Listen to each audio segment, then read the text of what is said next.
Olá, muito boa tarde a todos. Eu sou Renata Palmier. Estamos dando início a mais um programa Grupo Mônaco Cultura e Saúde, que vai ao ar todas as terças-feiras às 15 horas. Nosso primeiro bloco de hoje, vamos entrevistar e bater um papo com Cláudia Cataldi, jornalista, apresentadora, escritora, pós-graduada em políticas públicas. Cláudia, muito prazer, muito obrigado pela sua presença aqui no nosso programa. Renata, olha, eu que te agradeço. Você não imagina o prazer que é estar sendo entrevistada por você. Uma profissional que eu respeito tanto, que eu admiro, porque eu vou te falar uma coisa. Na verdade, você que vai me entrevistar, mas eu não resisto. Deixa eu te dizer uma coisa, já para começar, para descontrair esse estúdio. Você é uma referência em cultura aqui em Niterói. Porque Obrigada. Você promove cultura há muitos anos, Obrigada. Na Sala de Cultura Leila Diniz, dando esse show, promovendo cultura gratuita para o estado inteiro. Obrigada. E a sala é um instrumento, na verdade, né? Quer dizer, que é muito bem montada, é o estado do Rio de Janeiro que provê. Agora, se não fosse a sua habilidade, a sua doçura e o seu empenho pessoal em escolher a sua equipe, né? Que a gente também vê como que vocês lidam ali com tanto carinho com tudo, a gente sabe que o negócio não ia funcionar do jeito que funciona, igual um relógio suíço. Então, eu tenho uma admiração enorme, eu quero te agradecer por ter me escolhido para estar aqui nessa tarde contigo hoje. Obrigada, Cláudia. Já relaxou, né? A Cláudia vai receber no próximo dia 11, agora, quinta-feira, vai ser empossada na Academia Fluminense de Letras. E eu convidei, com muito carinho, com muita honra também, o Carlos Mônaco. Ninguém melhor do que Carlos Mônaco para falar da Academia Fluminense de Letras. Mônaco, muito obrigado também pela sua presença aqui nesse nosso bate-papo, para falar da academia, para falar dos acadêmicos, enfim, para dar uma pincelada maravilhosa que eu tenho certeza que você vai dar a esse brilho a esse programa.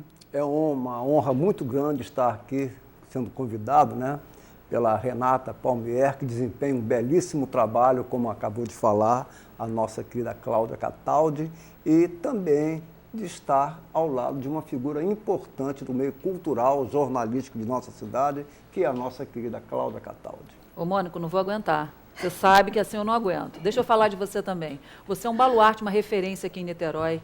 Você sabe muito bem que quando houve ali aquela homenagem a você na Irmandade do, como é que chama? São Francisco de Paula, você nos fez a todos chorar, agora vai ter um prêmio com o seu nome, você sabe disso, vai ter uma medalha que vai ser, inclusive, em edição limitada. Então, ser sua amiga e poder participar desse seleto grupo, para mim é uma honra, e você contribuiu para que eu fosse escolhida como uma das imortais, então eu também faço as minhas reverências a você. Muito obrigada aqui publicamente, porque eu acho que ninguém na vida vence sozinho, né, Renata? Com certeza. E eu acho que a gente tem que ser grato a quem na vida contribui em quaisquer medidas para que a gente tenha sucesso. Então, a você, o meu muito obrigada, Mônaco. A seu sucesso deve-se única e exclusivamente ao seu talento. Oh, meu Deus. Ao seu talento. E, por sinal, queria deixar registrado aqui, Cláudia, o importante e belíssimo trabalho que você já fez, que eu tenha participado ativamente do lançamento desses 2 livros. Família Salada, da Sala de Family, um livro bilíngue, infanto-juvenil, que você fez o lançamento na Sala de Cultura Leila Diniz, com 100 crianças, no mínimo, lá para você assinar, e você assina um por um. Com dedicatória diferente. E esse outro Sol que Queria Nascer de Novo. Ambos com referendados por imortais, professor Arnaldo Nisquier e Carlos Heitor Coni. Parabéns por esse trabalho maravilhoso que você fez, esse lançamento que nós tivemos a honra de publicar e divulgar na Sala de Cultura Leila Diniz. Quero agradecer também, Renata, aproveitar, porque, como você sabe, a minha vida é pura gratidão ao Haroldo Zager, que foi quem viabilizou e possibilitou que esses livros fossem impressos. E, realmente, assim, eu acho que quando a gente educa as crianças, tem que prender menos adultos, né? Então, o Sol Queria Nascer de Noite, ele prega uma lição de obediência. O Sol um dia resolveu nascer de dia, fez uma bagunça danada, entendeu que não funcionava, e aí, então, voltou a nascer de noite. Esse é o que o livro, em tantas páginas, revela. Nós estamos vendo ali, Cláudia, lá, olha que interessante, as crianças de todas as idades participando dessa manhã de autógrafo que foi feito na Sala de Cultura Leila Diniz. E muito prazer ao Mônaco lá, que nos prestigiou. O Mônaco está sempre na minha vida como uma referência. E eu fiz questão, eu tenho muito prazer, porque não adianta, tem gente... Renata, você sabe que eu não entendo? Tem ator de televisão que o sujeito luta para ficar famoso. Quando consegue, alguém vem na rua, quer tirar uma foto com a pessoa não quer. Né? Eu acho que a vitória da pessoa, quando escrever um livro não é uma coisa fácil, você tem que ter ideia, faz a ilustração, faz a diagramação, busca a edição. Quando você consegue finalmente botar tudo junto e o sonho vira uma realidade, aconteceu, nasceu. Aí vem a pessoa que é um autógrafo, você vai ficar fazendo um carimbo? Não, eu pego cada um e falo, olha, muito obrigada de você estar aqui. Fala mesmo, porque eu sou testemunha de que nós ficamos lá com o maior carinho, a Cláudia atendeu todas as crianças, todas elas queriam um beijo, queriam uma foto, um selfie, um autógrafo, um carinho, uma dedicatória. Eu não quero a minha igual a dele, não quero diferente. E você fez, Cláudia, um por um, eu vi sua testemunha disso. Um por um. E olha, se tivesse mais, ia estar lá até hoje. Muito bonito o seu trabalho, esse carinho que você tem com as crianças. Daí o sucesso desse trabalho. Lançamos também na Bienal, né, em 2013, lá no Rio Centro, na Bienal Internacional do Livro. Fiz uma palestra e tento conscientizar as pessoas que quanto mais se lê, mais cultura se tem, que é através da cultura. O pessoal reclama tanto do Brasil, né? Fala tão mal da política. Gente, a gente tem que se aculturar, a gente tem que entender mais da vida, estudar mais, e a cultura só vem através do livro, então é esse o caminho, então eu faço a minha parte. Acho que falar inglês é fundamental para esse mundo onde a China está dominando, daqui a pouco vai dominar, então o inglês é o mínimo. Quem não falar inglês daqui a 20 anos está arrebentado, mandarim nem se fala, né? Mas eu estou falando de inglês por enquanto. Então eu peguei e coloquei vegetais e fiz uma tradução. É um livro lindo. Eu tento colocar duas coisas, porque eu vejo as mães dando muito brigadeiro, muito nuggets para os filhos, muita Coca-Cola, muito hambúrguer e muita festinha de criança com muita fritura. E eu coloquei a beterraba, o pepino, o alface, a cenoura, colocando com a tradução, uma coisa muito simples, mas para ver se a gente, de uma forma lúdica, de uma forma brincalhona, cada um segura um coração, mostrando que aquilo trará saúde a você. Porque a gente é uma pilha do que a gente come. Com certeza. E aí vocês me deram a oportunidade de lançar na Bienal Internacional, o Carlos Heitor Coni comprou a ideia, o Arnaldo Nisquia comprou a outra, então tudo isso, como eu já disse, avoluma o bem. Com certeza. E contribui para que seja um sucesso. E as crianças... Eu gostaria de felicitá-la também pelas duas obras, né, terem sido prefaciadas por dois membros da Academia Brasileira de Letras, que é o grande educador Arnaldo Nisquier e o Carlos Heitor Conide, autor de diversas obras como O Ato e o Fato, Informação ao Crucificado, Tijolo de Segurança, entre tantos livros publicados. Com certeza. E agora eu escrevi mais um, porque eu frequento, vocês sabem que eu faço uma coluna política aqui em Niterói, a gente está sendo transmitido ao vivo para o mundo inteiro, mas a gente está aqui na cidade de Niterói. Aliás, parabéns, Mônaco, pelo programa que você há tantos anos produz, e você escolheu muito bem essa apresentadora, é linda, uma coisa sensacional. A Renata é um show, né? Ela tem triple, como é que é? Chama, tem uma denominação. Qual é a tua profissão? Você é publicitária? Eu sou RP, Relações Públicas. É triple RP, porque funciona para tudo. Então, ela serve para fazer RP, serve para fazer a organização da Sala Leila Diniz e também serve agora para apresentar programas de televisão. Isso aí é uma denominação para ator, que canta, dança, sapateia. Foi um convite que nós aceitamos com muito carinho, com muita honra. Eu fiquei muito feliz de ter sido convidada pelo Mônaco para isso. Mas nós não viemos aqui para isso. Mas está se desembaraçando muito bem. Vamos falar da Academia Fluminense de Letras, Mônaco, senão a Cláudia não vai deixar a gente falar. A Academia Fluminense de Letras, instituição cultural que a querida Cláudia Cataldi tomará posse agora no próximo dia 11, é a instituição mais antiga literária de nossa cidade, pois ela foi fundada em 1917, agora, no mês próximo, estará completando 98 anos de bela atuação. Eu estive presente em diversos eventos lá realizados, né? A academia é composta de 48 cadeiras, a Cláudia tomará posse na cadeira número 17 de patronímica de Ezequiel Freire, né? E ela é composta de diversas figuras, escritores nascidos aqui no estado do Rio. Entre os patronos, eu poderia lembrar Alberto de Oliveira, um poeta de renome, nascido em Saquarema. Também o Alberto Torres, o sociólogo de Itaburaí, foi bastante analisado por Barbosa Lima Sobrinho, sua obra. Alberto Torres é autor de A Organização Nacional e também O Problema Nacional Brasileiro, editado pela editora da coleção Brasiliana. Também Azevedo Cruz, o poeta campista, autor de Sonho, uma obra poética maravilhosa. Também podemos destacar B. Lopes, nascido em Rio Bonito. Também o Casimiro de Abreu, autor de As Primaveras, uma obra marcante em todos. Oh, que saudades que eu tenho da aurora da minha vida, da minha infância querida, tempos que já não voltam mais. Também Euclides da Cunha, autor dos Sertões, Contrastes e Confronto, Peru versus Bolívia, e outras obras mais. Euclides da Cunha foi um nome marcante na história da literatura brasileira, nascido em Cantagalo, e teve uma vida realmente trágica, né? Também Fagundes Varela, de Rio Claro, outro poeta notável. Joaquim Manuel de Macedo, natural de Itaburaí, autor da Moreninha, O Rio do Quarto. Joaquim Manuel de Macedo foi marcante também como romancista. Também José do Patrocínio, um dos patronos. Luiz Pistarini, autor do Bandolim, uma obra notável que eu, por muito tempo, eu fui à busca, uma raridade, mas que eu encontrei depois de muitos anos. Raul Pompeia, autor do Ateneu. Também Ezequiel Freire, que era um poeta campista, jornalista, que, como já falei, patrono da cadeira número 17, que a nossa querida Cláudia Cataldi tomará posse.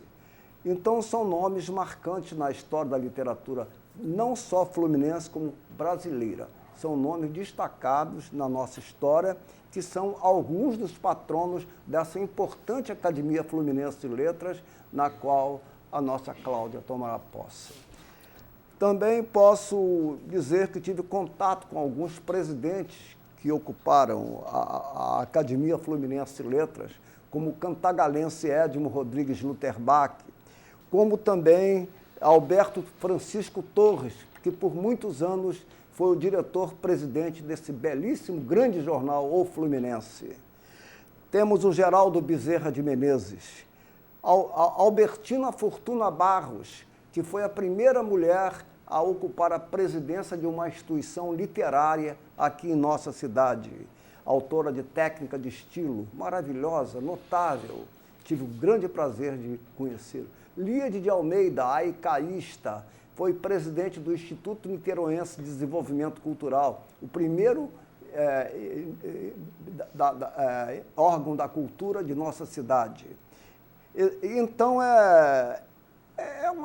realmente a Academia Fluminense de Letras é importantíssima no meio cultural de nossa cidade. E com isso eu quero parabenizar a nossa querida Cláudia pela posse de, na próxima quinta-feira, eu estarei lá presente para aplaudi-la de pé.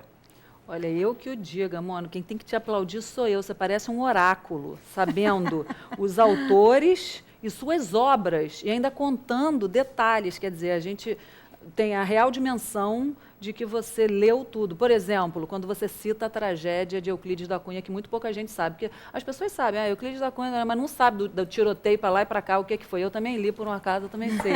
Mas muito pouca gente sabe. Então, como eu estava falando, cultura é fundamental. E se a gente não tiver cultura, a gente não pode sentar numa mesa, discutir, ter ponto de vista e depois ficar reclamando do nosso país, não é verdade? É verdade. Então, eu acho fundamental, importante, estava aqui babando, então você é o meu oráculo, e isso será dito lá, porque eu estava contando para vocês antes do programa começar, por força de ofício, eu sempre tenho assim, busco o teu poder de síntese, então eu quero fazer um discurso pequenininho, e agradecer a todos vocês, todos os amigos que estejam lá me prestigiando, porque é um momento muito nosso, né? Eu ter sido indicada, quero agradecer a todos os acadêmicos, os imortais que já estão lá, os meus futuros colegas, ao presidente Valdemir de Bragança, também ao Hertal Rocha, esse fraterno amigo aqui de Niterói, esse baluarte, esse luminar, que eu vou dar aqui em furo. Você sabe que, aqui em furo, que, ó, no teu programa, um furo de reportagem, você sabe que ele vai ocupar a cadeira de Alberto Torres? Ele será o próximo imortal? Sim, o Hertal Rocha. Era muito ligado ao Dr. Alberto Francisco Torres, que, por sinal, muito me incentivou. A Alberto Francisco Torres eu devo muito. Ele, inclusive, deu um nome de rua ao meu pai e foi um grande nome. É uma homenagem que eu quero prestar a Alberto Francisco Torres, sabe? Ele, inclusive, apresentou um trabalho sobre em defesa de Casimiro de Abreu, numa polêmica com o Nilo Bruzzi na Assembleia, como deputado, né? Ele lançou uma obra raríssima sobre em defesa de Casimiro de Abreu. Uma figura realmente notável na nossa cultura, no nosso jornalismo. Ô, Mônaco, você tinha que ser nome de rua. Em vida. Esse negócio de deixar nome de rua, você não acha? Eu queria registrar um fato aqui muito, muito bacana, muito interessante. Você, com essa sua relevância jornalística, esse seu acesso à área política, sua coluna, um sucesso todo dia. Que a primeira coisa que eu faço quando eu chego na imprensa oficial é ler sua coluna todo Obrigada, dia. Rê. Medalha Tiradentes, outorgada pelo Carlos Mink. Estive lá, fiquei muito feliz por você. Quantidade de pessoas queridas que estavam lá, pessoas importantes, deputados, atores. Até novela você já fez, né, Cláudia? Até novela você já fez. Então, título de cidadão, medalha Tiradentes, medalha Pedro Ernesto. Eu tenho uma relação aqui enorme de tudo que você já recebeu. Nada chega aos pés do que você merece pelo seu trabalho, Cláudia. A gente acompanha, a gente lá na imprensa oficial acompanha o trabalho da Cláudia, a gente é muito, muito parceira, a Cláudia é uma parceira da imprensa oficial, e a gente é muito feliz com isso, e os resultados são sempre muito bons. Olha, eu que te agradeço, e eu não aguento receber elogio, você já deve ter visto isso. Eu acho assim, é muito gostoso receber esse reconhecimento, né? Eu adoro, eu me esforço muito, de fato, para ter a melhor notícia. Inclusive, estou com um furo maravilhoso para amanhã, que eu nem posso contar, porque senão vocês não compram um jornal. Mas, gente, vocês não têm ideia quem é que vai estar querendo ir para o PSDB. Ai, ai, ai. Amanhã compra o jornal Fluminense, vocês vão ver. Eu ouvi uma frase assim: chegou o furacão Cláudia Cataldi. Eu fiquei procurando. E é literalmente isso. A Cláudia chega, onde ela chega é fotógrafo, é máquina, é cinema, é texto, e muito bom. Eu vibro, mas o que eu acho que é fundamental de ser dito aqui é que quanto mais coisas eu tiver, quanto mais títulos eu ganhar, nada me afeta. Quanto mais, te juro por Deus, quero que vocês saibam disso, que eu puder compartilhar com o mundo. O maior evento que eu fiz, eu apresento muita coisa. Então, assim, desde uma comunidade que me convidam, que eu trabalho de graça, para, olha, vai ter o show aqui do fulaninho com beltraninho, que ninguém nunca ouviu falar, eu vou e faço de graça. Ao Copacabana Palace, ao Teatro Municipal, que eu vou recebendo. Réveillon na Praia de Caraí. Réveillon na Praia de Caraí foi o maior que eu fiz. Mas eu já fui a São Paulo apresentar um evento da Google, que era bilíngue. Eu já morei em outros países, já morei em Cuba, já morei em Israel, já cobri guerra em Israel. Então, já passei uns perrengues na vida. Bom, Réveillon de Caraí foi para 500 mil de pessoas, eu chamei em 2015. Zero de afetação. Eu não fico assim, olha, eu agora quero tantas toalhas, eu só como se for não sei o quê. Eu vejo gente que nunca fez nada na vida, que não, entendeu? Que tem uma afetação.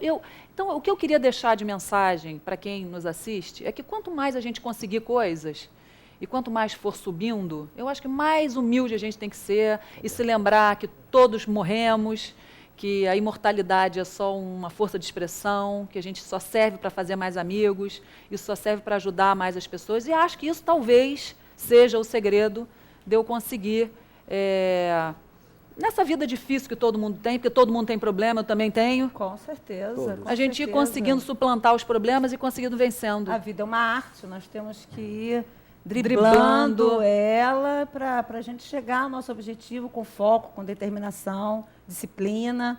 Isso tudo faz parte da vida, né? Porque nada é fácil, Nada né, é Renata? fácil. Porque as pessoas ficam olhando aqui e falam, poxa lá, vai virar imortal. A mais jovem do Brasil, 44. Eu tenho 44 anos. Eu não sou jovem, você é imortal mais jovem do Brasil. Renata, eu posso fazer 3 perguntinhas? Mas você pode fazer o que você quiser aqui, Mônaco. Toda sua, Mônaco. Primeiro, Fala eu o que você queria quiser. saber de você, Cláudia. Eu queria ver até seu coração, né? Como é que você está se sentindo, né? Se eu pudesse, Estamos eu te dava, há meu 2 dias da posse. Como é que você está se sentindo, sabendo que daqui a 2 dias você estará tomando posse numa Academia Fluminense de Letras, que foi ocupada por membros da Brasileira como Marco Lucchesi, Marcos Almir Madeira, José Cândido Carvalho, Levi Carneiro e tantos outros. Como é que você se sente em tomar posse na Academia Fluminense de Letras? Me responda. Olha, é uma honra e uma glória, mas o meu discurso vai ser o recorde mundial. Eu vou entrar para o Guinness Book e vocês que estejam lá, você que vai estar lá, você vai ver, não vai tardar mais que 5 minutos, porque eu já te disse, eu vou fazer questão de falar de você, do Haroldo Zager, presidente da imprensa oficial, dos meus amigos que participaram da minha vida, dos meus chefes que me deram oportunidade de crescer na vida, das pessoas que participaram dessa trajetória. Porque foi o que eu te disse. Eu não cheguei aqui impunemente, eu tive que estudar muito, teve muito professor que me deu a mão. Então eu quero fazer um discurso para cumprir a liturgia do cargo. Quer dizer, eu vou virar imortal, vou botar uma toga, tem que botar um colar e tal, tem que fazer um negócio. E ser saudada pela acadêmica Eneida Fortuna Barros? Nossa, isso nem se fala, né? Agora, Eneidinha é linda, maravilhosa, gostosa, vou falar aqui assim, mas lá eu vou falar lindamente, vou chamar minha luminar e vou usar termos acadêmicos para mostrar que eu também estudei e também tenho cultura. Agora aqui eu vou mandar um beijo no coração, Eneida dizer que ela é uma linda, é falar I love you, te amo. E foi escolha minha, porque na hora nós estávamos, Renata, numa mesa, e olha que escolha salomônica, eu tinha que escolher, dentre aquela mesa, um dos acadêmicos para me saudar. E agora, como é que faz? Nossa. Que coisa desagradável. Foi aí, assim? Foi assim, na cara. E aí? Mas a escolha foi magnífica, porque a Eneida é brilhante. Não, mas não é isso. E havia várias pessoas. Eu Sim. falei, olha, então eu vou escolher uma mulher, porque eu já tirei os homens, dizendo o seguinte, mulher, eu vou prestigiar as mulheres, porque as mulheres historicamente já tiveram esse déficit e tal, e já havia 3. Então já eliminei 25, né, porque a minoria é a mulher. E aí dessas 3, eu escolhi a que mais esteve próxima a mim no processo pelo qual eu passei, da eleição, e que me ajudou com a papelada, porque tem um trâmite bastante burocrático, e a Eneida me ajudou bastante. Então eu falei, olha, sem demérito para as outras, e lá no dia você vai ver, porque a gente tem um tempo para não dar um chá de cadeira, claro. porque eu acho, sinceramente, vocês devem achar isso também, gente. Não é possível. Eu acho que isso está no inconsciente coletivo. Toda cerimônia que canta o hino nacional, o hino à bandeira, o hino ao marinheiro, o hino à árvore, o hino... A gente não aguenta. Aí o sujeito começa, senhoras e senhores, eu quero saudar ele, excelentíssimo senhor. Aí leva 4 horas, tem gente... Aí você olha, tem um dormindo, o outro está de boca aberta, outro está no WhatsApp. Uma coisa mais dinâmica tem uma motivação bem maior, né? Se eu chegar e falar um negócio bacana, falar, você aqui, Mônaco, muito obrigada, Renata, você foi fundamental, Haroldo, você, e você... Eu não vou te deixar ligada, você não vai ficar... Com certeza, e foi isso que você fez na Medalha Tiradentes na Assembleia Legislativa do Rio de Janeiro. Você falou um por um. Você foi falando um por um das pessoas que estavam lá te prestigiando, te batendo palma. O deputado que te otorgou, Carlos Mink, o ministro, né, do Meio Ambiente. Você fez isso, Cláudia. Você é isso. Você é essa coisa transparente que a gente gosta muito e que o seu sucesso está aí por isso, por você ser essa pessoa simples, trabalhadora, esse furacão que você é. Eu presenciei várias posses na Academia Fluminense de Letras, e inclusive teve uma que eu fui quem recepcionei, o Luiz Antônio Pimentel. Olha, recepcionei o Pimentel na Academia Fluminense de Letras, a convite do Edmo Lutherbach. Mas eu queria fazer uma última pergunta a você. Nem precisa, pode fazer mais, se tiver tempo. Não, eu queria saber de você, porque você, Cláudia, foi escolhida, foi indicada, foi eleita por unanimidade no Instituto Histórico recentemente. Eu fui informado pelo presidente Marcos Vinícius Macedo Varela da sua eleição. Todos aplaudiram a escolha, a indicação. Podia ser diferente, não né, podia Bruno? ser diferente. Ai, meu Deus. Eu queria saber de você, como é que você sentiu com essa eleição para o Instituto Histórico, que foi idealizada pela Thalita Oliveira Casadei, e também saber de você se já tem a data da posse, já está previsto algo a respeito da sua posse? Não, porque aí é muita emoção, vou ter que tomar um isordil, né? Sim, sim. Aí vou ter que tomar um sublingual. Depois que virar imortal aqui na Academia Fluminense, aí nós vamos organizar essa outra, porque eu estou, de novo, honradíssima, porque, como eu já falei, esse negócio, gente, aí ela vai voltar aqui para a gente conversar Claro, sobre o Instituto Histórico. De joelho, porque, olha, gente, já te falei, quanto mais eu for, mais de joelho eu vou ficar. É capaz de eu subir a escada de joelho e falar, olha, quero agradecer a cada um de vocês por escolher o meu nome, porque, gente, o mundo é cheio de gente. Sou eu que estou sendo escolhida? Muito obrigada. Então, ó, muito obrigada, estou vendo que está acabando o tempo. Renata, você é sensacional, está linda. Mônaco, você também não tenho palavras, você é uma referência, você dá um show, você é espectador, essa equipe maravilhosa, esse programa no ar, é tudo de bom, obrigada. Então, todos quinta-feira na posse da Cláudia Cataldi, na Academia Fluminense de Letras, que funciona na Biblioteca Estadual de Niterói, às 16 horas, não é isso? Sim. Quinta-feira, às 16 horas. Todos convidados, vamos bater palma e assistir de pé esse discurso, que você está prometendo que são 5 minutos. Você vai ver. Guinness Book. Muito obrigada. Encerramos esse bloco de cultura do programa Grupo Mônaco Cultura e Saúde, que vai ao ar todas as terças-feiras. Espero vocês na próxima terça-feira. Continuem com a Beth do Vale. Obrigada. Linda. Mandou muito.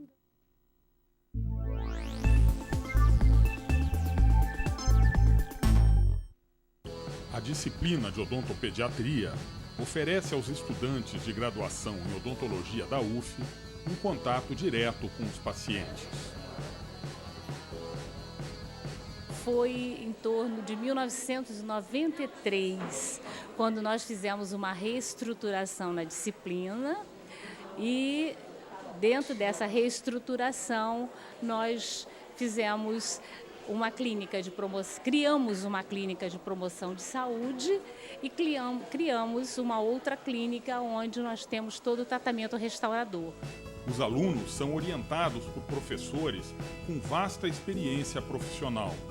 Esse projeto ele tem um objetivo bem amplo, que primeiro é inserir a família, tá, na atividade de cuidar da criança em todos os sentidos. Logicamente, por se tratar de odontopediatria, nós temos um enfoque maior na saúde bucal, mas o importante é que a família tenha essa consciência de não só a necessidade, mas que ela tem que participar, que a criança sozinha ela não é capaz de fazer certas atividades, a escovação, uso de fio dental e principalmente a escolha de alimentos, né, que a família tem que fazer esse gerenciamento. Assim, de uma forma lúdica e com a participação dos pais, as crianças recebem dicas sobre como se alimentar melhor e também aprendem hábitos de higiene importantes para evitar os problemas mais comuns. Cárie dentária, ela ainda é mundialmente, tá, a doença que mais afeta as crianças, né, e que ela não precisa acontecer. É uma doença que ela tem um impacto muito grande na qualidade de vida a partir do momento que a criança sente dor, que a criança às vezes tem, né, a sua estética comprometida, muitas vezes levando à perda do dente e gerando um outro problema que também é muito frequente, que é a maloclusão, né? Qualquer criança pode ser atendida nestas instalações e a relação médico-paciente é valorizada por ambas as partes. Quando eu me relaciono com o paciente, eu consigo aprender tanto com ele, tanto com os professores que têm aqui, tanto comigo. Porque cada vez que eu atendo um paciente diferente, eu vejo que cada um possui uma individualidade. Então, cada vez eu aprendo um pouco mais, além do que é ensinado aos professores. É uma questão assim, muito pessoal, assim, que eu gosto de trabalhar com o ser humano. Então, isso é bem importante, que aqui a gente não aprende assim, só a curar. A gente aprende a ver todo o lado social, todo o lado maternal também. A gente fica com carinho da criança, abraça, tira foto e, assim, pra gente é muito bom.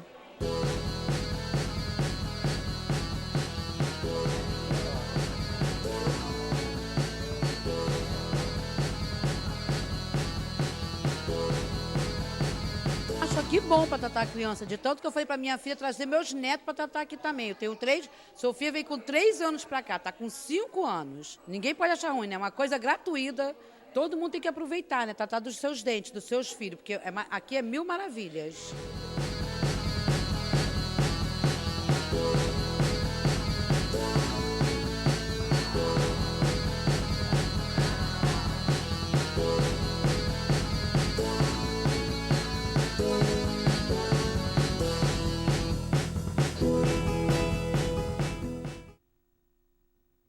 Boa tarde para você que nos assiste. Estamos aqui com mais um Bem-Estar e Saúde e hoje comentando e-mails. Então, num primeiro momento, a gente teria aqui algumas pessoas perguntando a respeito da vacina do herpes zoster. E nessas indagações, algumas delas eu coloquei aqui, se é uma doença que pode causar meningite, se as pessoas idosas devem mesmo se vacinar e se não há exagero nas informações que foram veiculadas pelos telejornais. E algumas pessoas falando e dizendo que recorreram ao Dr. Google, né, e umas ficaram muito impressionadas, outras não, e sempre vem alguma crítica acoplado a essas consultas na internet, de que as coisas podem ter mesmo essa, vamos dizer assim, veracidade ou não. Então, é óbvio que, de uma maneira geral, a população fica sedenta de quanto mais informação, melhor. E é para isso que a gente procura, de certa forma, cooperar, para que a gente possa conversar mais a respeito de determinadas situações em que a gente possa ter um olhar mais crítico e mais conhecedor, portanto, com maior experiência a respeito de determinadas situações. E na questão do herpes zoster, eu acho que eu posso dar, inclusive, um testemunho pessoal, porque no ano passado, no mês de maio, eu fui acometida por um surto de herpes zoster no rosto. E essas doenças, como no caso de uma doença secundária, quer dizer, advinda do herpes zoster nessa região, é que poderia causar alguma coisa, como, por exemplo, uma meningite, alguma coisa em termos de lesão auditiva, lesão ocular e outras possibilidades de lesões no cérebro de uma maneira geral e nessa área, né, aí aonde o surto está acontecendo. Né? Isso também não inviabiliza de esse organismo, nesse momento em que está acontecendo o surto do herpes zoster, que é um momento de acontecimento em função de um estado imunológico um pouco precário, quer dizer, quando é que esses surtos de determinadas doenças oportunistas, como o herpes zoster, aparecem? Eles aparecem quando o organismo está susceptível, né, está com as suas defesas, com a sua imunidade comprometida, de certa forma, o vírus, então, pulula, né? Quer dizer, toma conta do organismo, de certa forma. E daí a necessidade de se existe uma vacina, se existe uma prevenção a ser feita, como é uma doença que pode evoluir secundariamente, quer dizer, num segundo momento, para até doenças e comprometimentos mais graves, por que não vacinar? Né? Quer dizer, aí, nesse aspecto, as pessoas idosas, como têm uma imunidade que vai decrescendo com a idade, né, porque a idade vai fazendo isso com a gente, com o organismo do ser humano, é óbvio que o bom senso nos diz e nos cala fundo, mostrando que, se há uma possibilidade de se preservar esse organismo em relação a uma doença que a gente sabe que é uma doença séria e que pode trazer consequências drásticas, é bom que a gente possa fazer a vacina. Pena que eu não tive possibilidade de fazer esta vacina antes de ter o dito cujo. Então, vou mostrar aqui para as câmeras, porque na época que eu tive, que foi exatamente em maio do ano passado, eu fotografei como ficou o meu rosto. E eu vou mostrar aqui a vocês agora a foto para a câmera. Vê se dá para pegar Olha só, gente, que coisa horrorosa. Deixa eu ver se dá para chegar um pouquinho... Não, ao contrário, para cá. Olha só, olha o estado da coisa. Então, agora eu quero que vocês percebam que fica mais ou menos como se fosse mesmo uma catapora, só que num local, né, definido, mais definido, que a catapora ela dá no corpo todo. E o vírus do herpes zoster é o mesmo vírus da catapora, que é o varicela zoster. Bom, então eu quis mostrar aqui a vocês pelo seguinte, porque não tendo nenhuma doença secundária, quer dizer, nenhuma doença advinda do surto do herpes zoster, mesmo assim, é uma dor. Primeiro começa com o local queimando. Você fica com a pele, que encosta na pele e queima. A pele fica como se tivesse passado a pele no fogo. Então, primeiro queima muito. Num segundo momento, muito prurido. Coceira, coça muito. Né? Num terceiro momento, as vesículas, as bolhas, que se enchem de líquido, e a dor acompanhada. Bom, a dor é um negócio assim inexplicável, porque é uma dor que, se você tivesse que medicar, você iria tomar medicações muito fortes. Eu optei por não tomar medicação nenhuma para dor.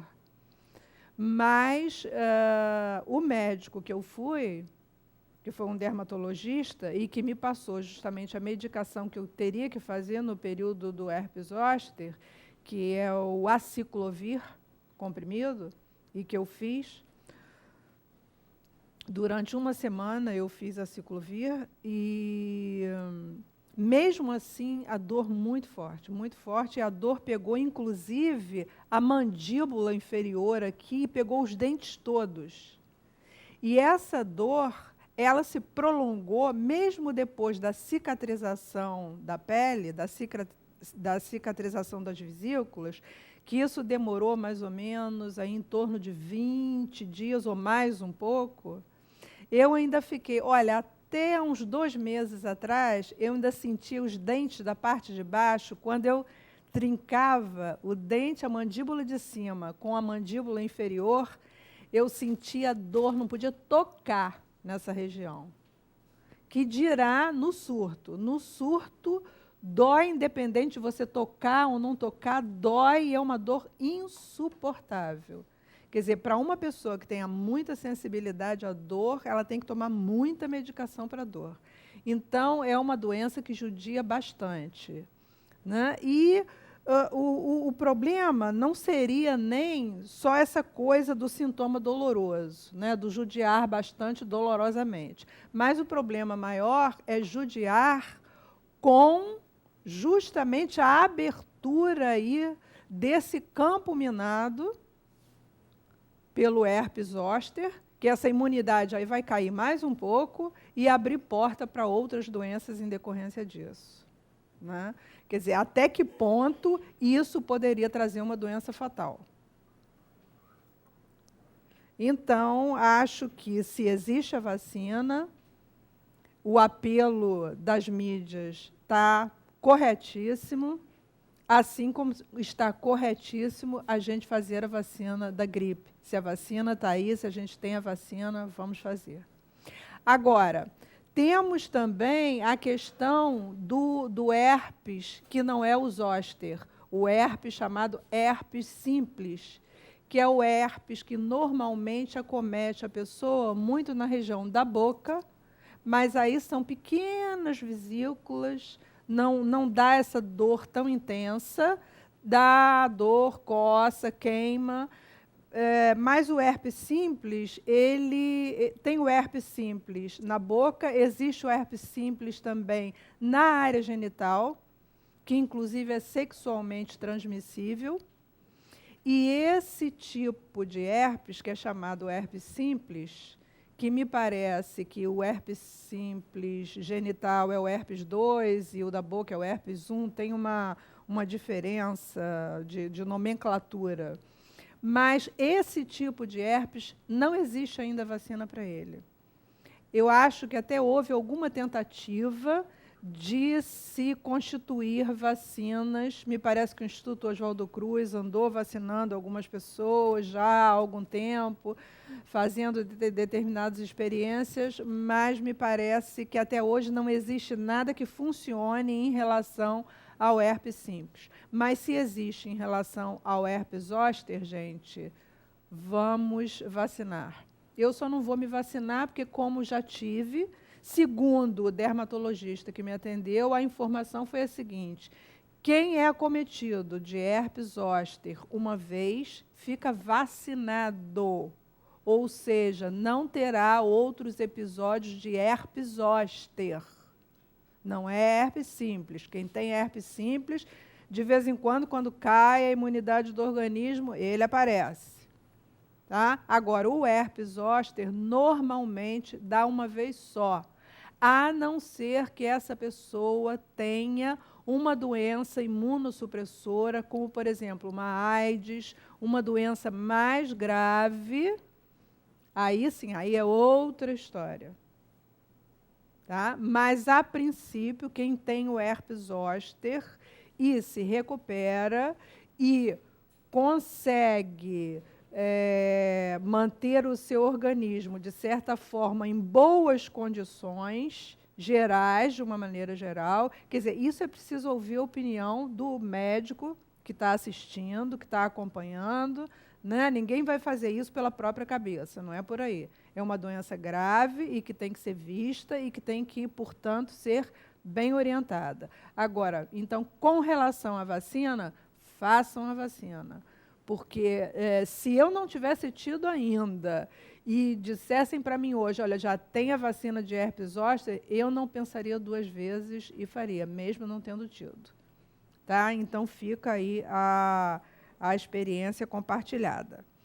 Bom, num segundo momento, a gente tem aqui uma outra situação em que uma mãe escreve, né, precisando elucidar um sintoma que a filha vem apresentando e que, segundo os médicos que a atenderam, né, e que examinaram, não há nenhuma evidência de doença física que justifique os sintomas. Ela vem há alguns meses com dificuldade de engolir.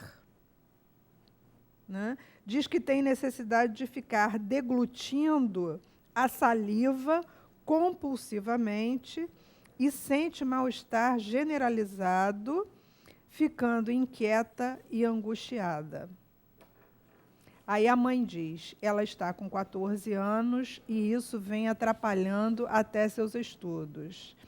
E a mãe se manifesta aqui um pouco preocupada e faz o seguinte questionamento: será que pode ser uma doença mental?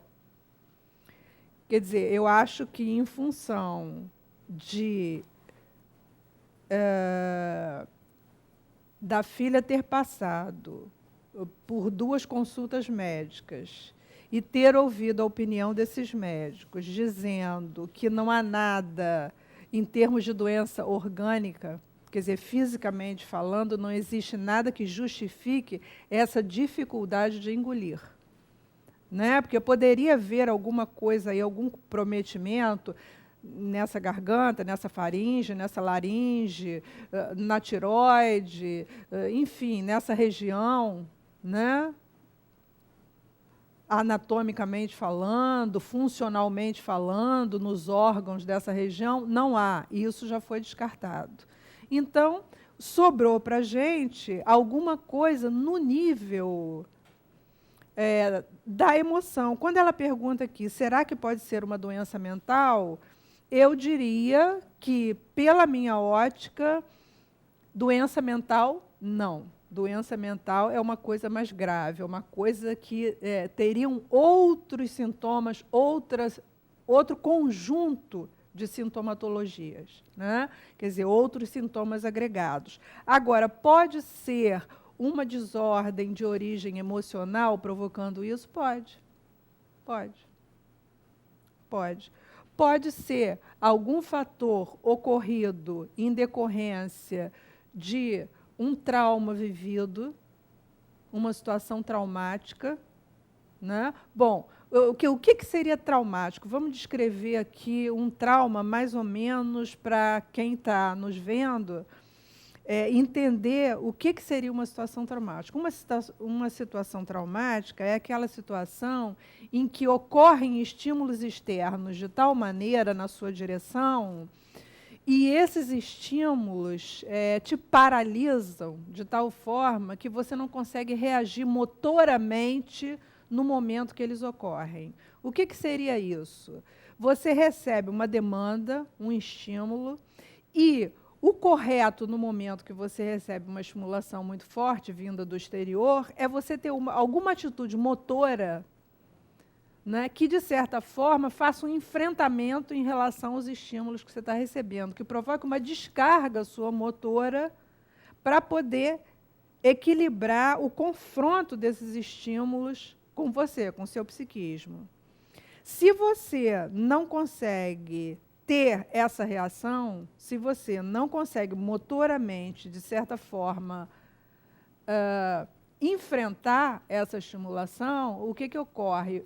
Você fica com um resíduo que o seu organismo produziu, psiquicamente falando, e você não jogou esse resíduo para fora de você. Quer dizer, ele fica contido dentro do seu sistema psíquico. Isso provoca o quê? Uma desordem no seu psiquismo, ou seja, uma disfunção no seu comportamento? Pode. Uma disfunção das suas reações emocionais? Pode.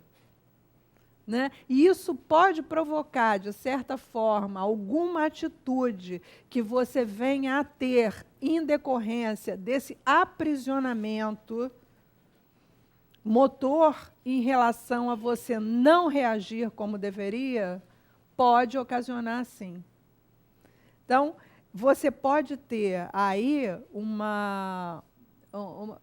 o que a gente chamaria de somatização, quer dizer, você converte para o seu físico, para o seu corpo, alguma coisa que é da ordem do campo do psiquismo, e você converte isso num sintoma corporal, ou seja, numa dificuldade que o seu corpo vai começar a apresentar em decorrência desse confronto. Então, exemplo, um assalto.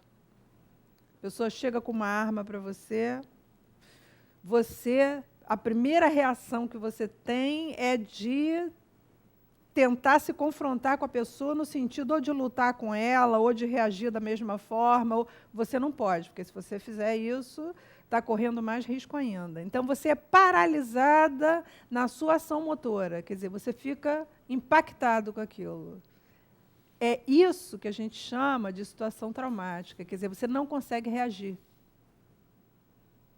Talvez, se você pudesse dar um tiro na pessoa que está querendo te dar um tiro, você não desenvolvesse sintomas subsequentes a esse fato. Quer dizer, dessa ordem que eu estou falando aqui. Mas como você não tem condições de reagir, não tem condições de ter uma ação motora de igual impacto, o que acontece? Vem a questão traumática. E o trauma pode ser convertido, sim, num sintoma corporal, num sintoma físico. Então, como cuidar disso? Bom, cuidar disso da seguinte maneira. Num primeiro momento, eu acho que tentando a psicoterapia. Agora, se o sintoma é muito agudo, se ele atrapalha muito, se ele, de certa forma, atrapalha o dia a dia da pessoa, em relação, inclusive, a coisas imprescindíveis à sobrevivência dela, como, por exemplo, a alimentação. Há pessoas que têm dificuldades de origem psicológica, em termos de deglutição, que não conseguem se alimentar. E aí, como é que faz? Vai ficando sem se alimentar, vai ficando sem se alimentar, vai ficando sem se alimentar, vai ficando anoréxica, aí vai abrindo porta para quantas doenças pela desnutrição que vai acontecendo. Então, gente, tudo tem intensidade.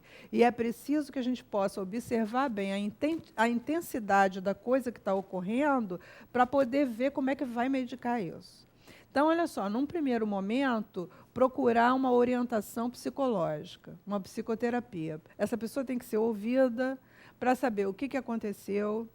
Né? Esse trauma pode não ser um trauma relatado aqui, como eu falei. Pode ser um acidente de automóvel, onde você leva uma batida, quer dizer, o seu corpo sofre uma agressão, você é violentada, né? Ou você pode passar por uma cirurgia e depois você vir a desenvolver essa sintomatologia também. Aí você diz, mas não passou por nenhum trauma. Como não? Passou por uma cirurgia, mas estava anestesiada, e daí? Não é por isso que o psíquico não registra o que ocorre. Você pode passar por uma cirurgia, correr tudo bem, você sair ótima, maravilhosa, e depois da cirurgia você faz um sintoma desse. Começa com dificuldade de deglutir. Porque uma cirurgia é muito invasiva. Né? Ela entra dentro do seu corpo. Muitas vezes pode não ser uma cirurgia, como eu falei, pode ser um acidente de automóvel, pode ser um tombo, pode ser, olha, uma palavra, uma situação que você passou, uma perda de emprego, uma situação.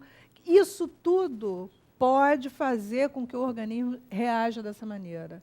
Essas situações todas são situações que se equivalem na situação em relação a vir do meio externo um estímulo ou estímulos, de uma maneira geral, muito agressivos, e você não tem condição de lidar com eles. E você não tendo condição, momentaneamente, de motoramente ter descarga adequada para lidar com eles, provavelmente vai transformá-los, vai convertê-los em sintomas psicossomáticos. É isso que a gente chama de psicossomática. Quando você converte sintomas e faz doenças no seu organismo em função de determinados estímulos que chegam muito fortemente até você e você não consegue reagir adequadamente. Bom, então, num segundo momento, foi para uma consulta terapêutica, conversou, fez uma anamnese bem feita, achou que ocorreu aí, passou um período de 20, 30 dias, não houve nenhuma melhora, a intensidade é a mesma, você tem as mesmas dificuldades, procura-se, então, um psiquiatra. Mas psiquiatra não é médico que só trata de doenças mentais? Gente, não é isso.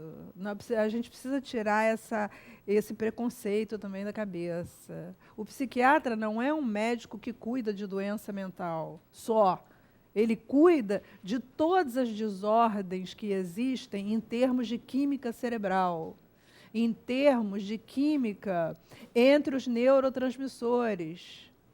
E quando a gente utiliza determinadas químicas, corrige também determinadas funções cerebrais que são necessárias de serem, às vezes, corrigidas, nesses momentos em que se manifesta uma disfunção psíquica em função de um trauma, em função, enfim, desse excesso de estímulos agressivos ao psiquismo humano.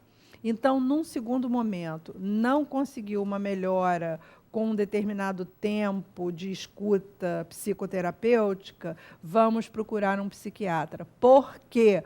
Porque ele vai, então, passar medicamentos que provavelmente, aí nesse tempo de 15, 20 dias, provavelmente vão conseguir gradativamente dar conta de amenizar esse tipo de sintoma e ir colocando essa pessoa naturalmente, normalmente, outra vez, num relaxamento maior, porque essa dificuldade de deglutição, ela ocorre em função de um processo de ansiedade agudo.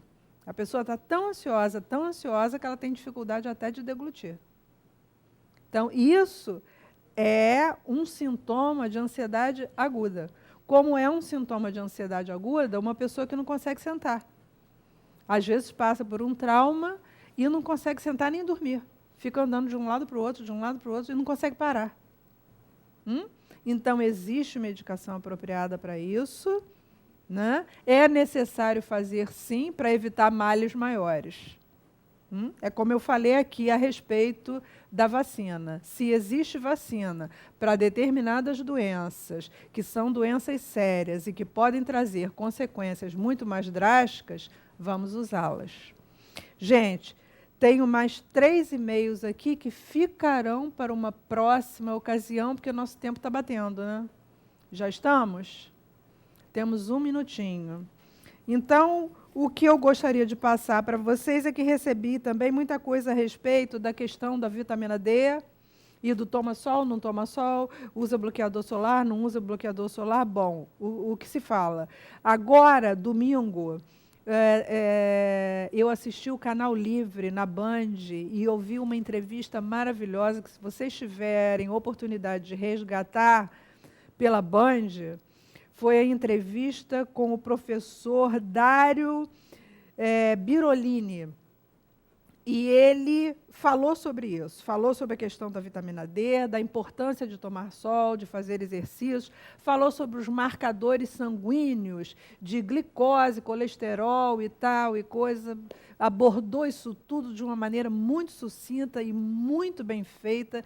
Eu gostei demais. Então, indico para vocês, acionem aí esse Canal Livre desse domingo que passou agora, porque tem resposta para muitas coisas que é muito interessante. Ele colocou situações muito pertinentes e que todos nós, de uma maneira geral, deveríamos procurar adquirir essa consciência do que foi falado ali. Olha, nosso tempo esgotou, me despeço então, um beijo grande e até a próxima terça.